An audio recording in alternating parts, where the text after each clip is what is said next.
Hello and welcome to another episode of the Movie Garage. We're on episode 32, and again, this is a Movie of the Week episode, a bit of a review for you of The Prestige this week.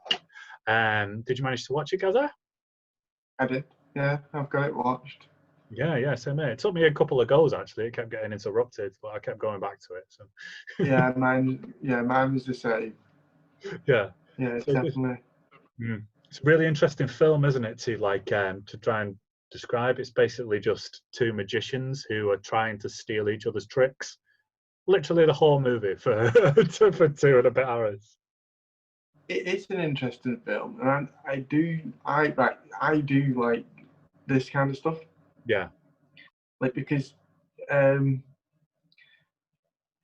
is it? 18, whatever it was. Yeah, I think it's 18. Give you a date. I don't remember it doing. It didn't really give you a date, but you get the grips that it was 18 something. And I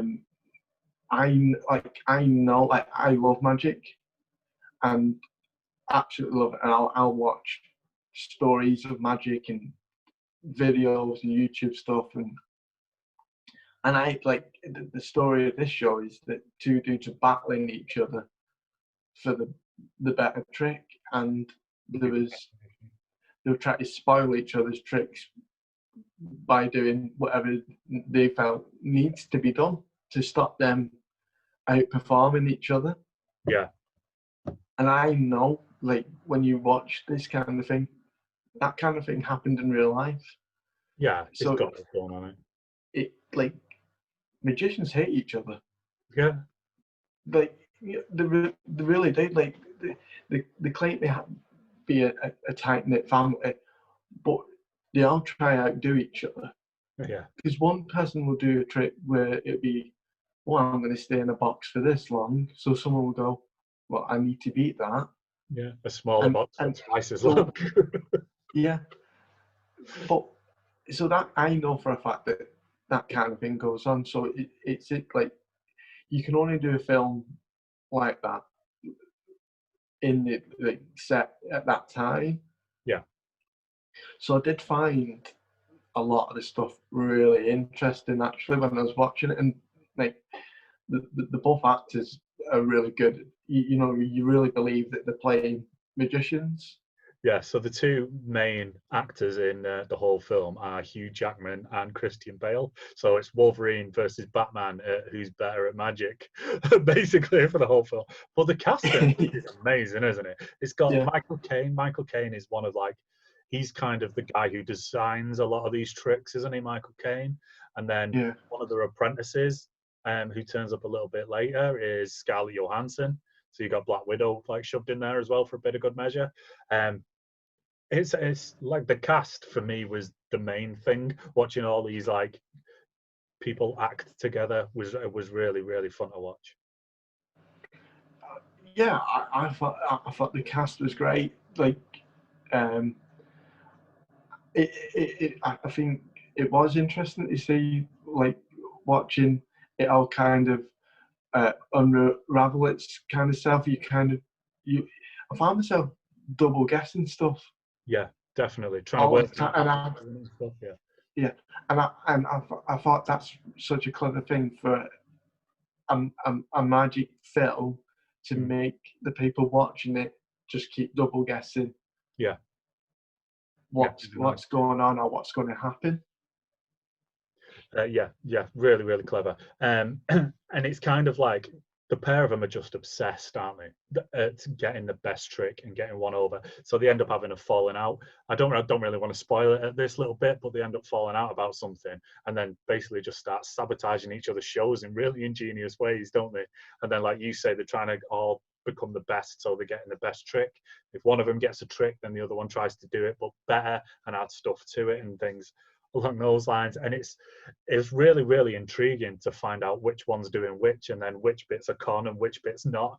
And like you said, it just keeps you second and triple guessing yourself all the way through it, because there's so many different twists and turns.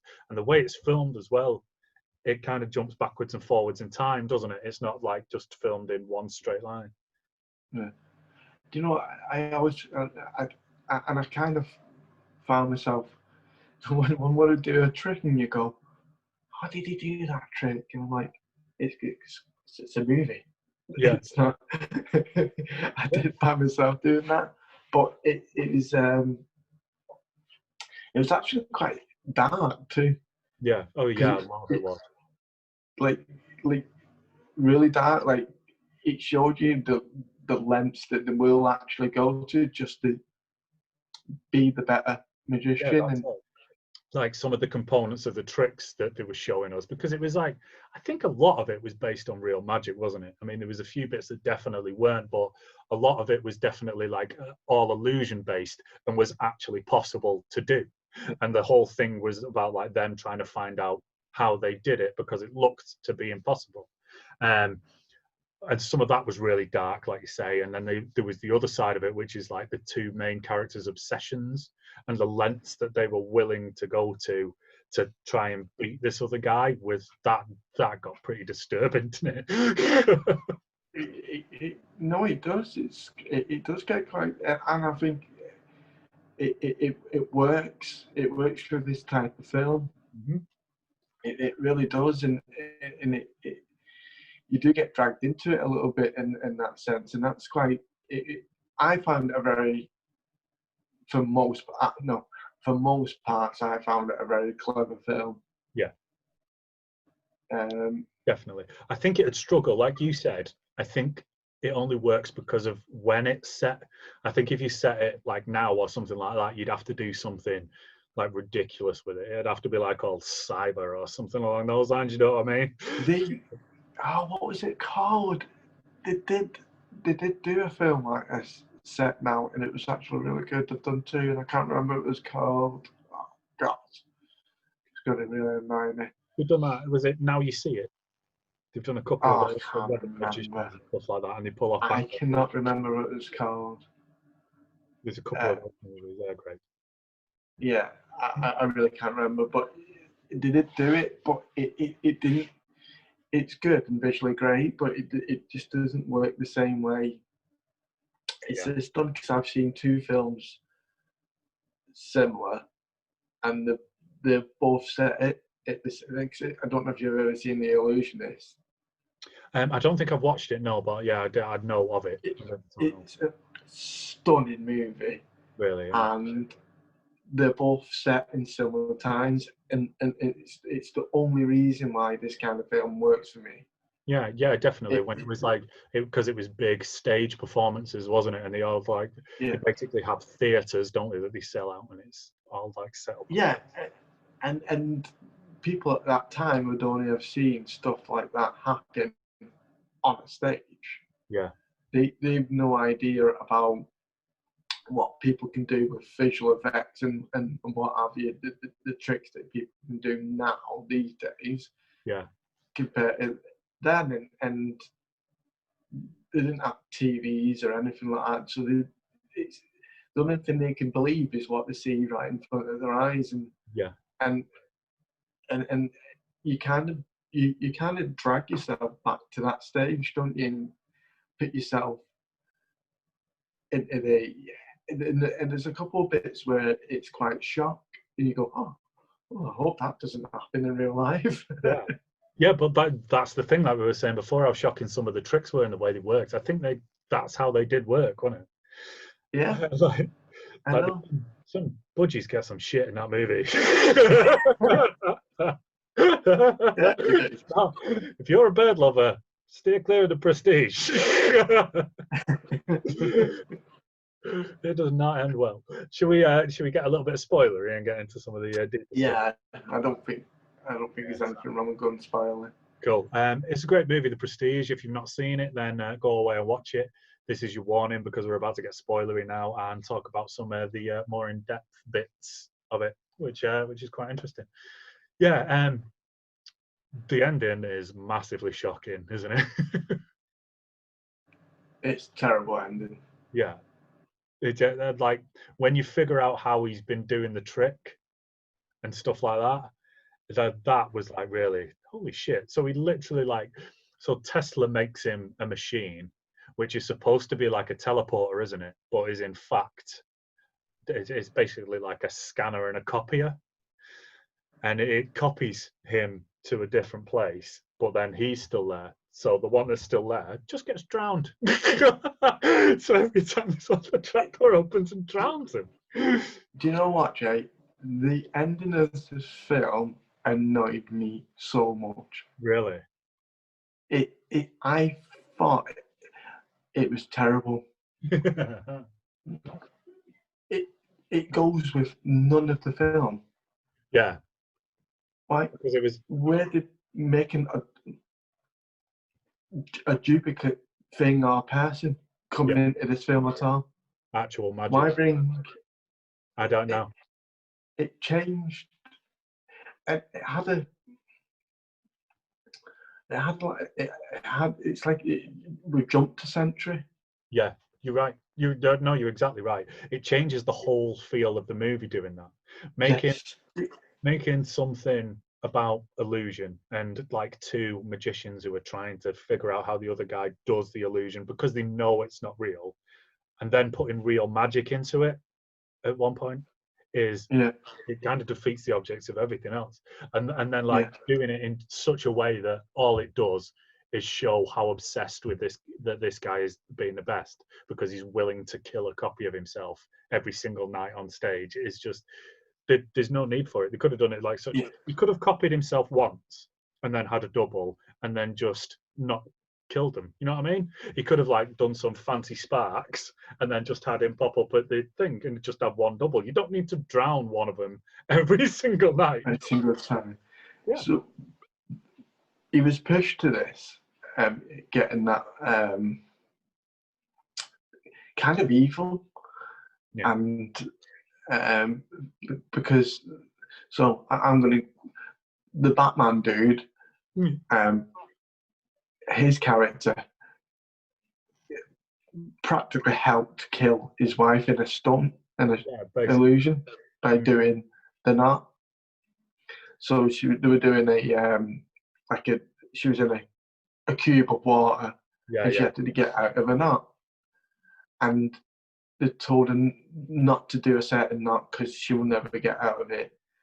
And he kind of agreed on stage with her that they're going to do that knot, and she ended up dying. And that kind of pushed the other character to go mad. Yeah. Yeah, that's it. And then it all spirals out of control after that, doesn't it? And it just gets like worse and worse and worse. And then, like you said, it takes a really odd turn where he goes to see I think is it Nikolai Tesla, I think, like the famous guy who did massive experiments with electricity and all that kind of stuff. Who builds him this machine, which I don't know what it was supposed to do. Was it supposed to do that in the first place? Was there supposed to be a copy? Or I got the impression it was supposed to be like a teleporter. The whole way through I got the impression it was a teleporting machine, but I wasn't too sure. It didn't give any kind of clues to what it was meant to be. No, but then it doesn't work out like that, does it? So what you find is that what it's doing is anybody who steps in this machine or anything, it copies them, but then dumps the copy like a few hundred yards out the way, something along those lines. Which is like a really weird thing to add in a film like this. It did like really, really change it. I mean, it showed you like how desperate and like obsessed the character was, because he was all right with like killing a version of himself every single time he did this show, which is just like, and that was the mad dark part about the show is that he'd go to them kind of lengths to do that, but again, I was so annoyed because the first part of it was great. Yeah. It was really great and intense, and you kind of just went, "Oh, is that how he's? Oh, is this how it's ending? Is it?" Yeah. I don't know. It really didn't make any sense for me. The ending. There's so much enjoyed getting sucked into the dark part of two magicians. Yeah. And then I was just like, oh my god, the film's ended completely different. Yeah, I agree with you there. It did kind of take you out of it. There was like the Christian Bale reveal as well, because you kind of got like two reveals at the end, didn't you? It turns out that Christian Bale was a twin, which is basically the only way that it could have been. Like, he had a guy who shuffled around following him the whole time who never spoke. It was like, that's definitely Christian Bale at some point. It's got to be. It turns out like it's his twin brother. So that reveal was like kind of yeah, I get on board with that. But then like the Hugh Jackman one was just weird, just really was. Yeah. Aye. The Yeah, last thing that annoyed me about that film is they kept picking them at the audience. yeah, and not recognizing him, even though they'd worked with him for ages. He just grew a bit more of a beard each time. He's got, oh god, he's killed his Tash. I better pick him. That was so funny. Yeah, stupid. Yeah, that was ridiculous. To the like, but and then that point where he shoots him at one point, and then the next time he hangs his double up from the thing, doesn't he? And he still just keep picking each other out. How do you not recognize each other at this point? You're literally obsessed with that dude, and he works across the road from you every day. Yeah. Yeah, that was a bit fucking dippy. So, what do you reckon then, Marks, out of 5? It's 2.5 because of the way it just ended. Yeah, I'm gonna go for a 2 because it's like, so like, obviously I do a lot of writing and stuff like that, and it's like these kind of rules based around when you're going to write a story, and one of the rules like that you have to follow is that you create rules for the universe that you're writing in, and then if you're going to break them, then that's the story. And this didn't do that. It broke the rules in like a really weird way. So like, you can't have two illusionists fighting over illusions and then bring magic into it just all of a sudden out of nowhere, for no like massive reason, which was really so yeah, for me it's only a 2. That is I enjoyed it. The acting was absolutely brilliant, but like you say, the story just went a bit yeah. Right, cool. So that is us for this week on The Prestige. Whose turn is it? Is it my turn to nominate a film for that? Cool. So I was thinking about this actually, and it kind of brought me back round to it when we were talking about The Boys and all that kind of thing. My nomination for this week is Brightburn. Have you seen that? Never heard of it. It's a superhero movie with a bit of a twist. I'm not going to spoil it for you in any way, shape, or form. It's brilliant. I've seen it before. It's a really great film. I'll be interested to see what you think about it. But besides that, yeah, thanks for watching. Give us a subscribe. Come and say hello to us on Facebook and stuff like that. Thanks a lot, guys. Yeah, cheers, dude. No worries, man. I'll see you soon.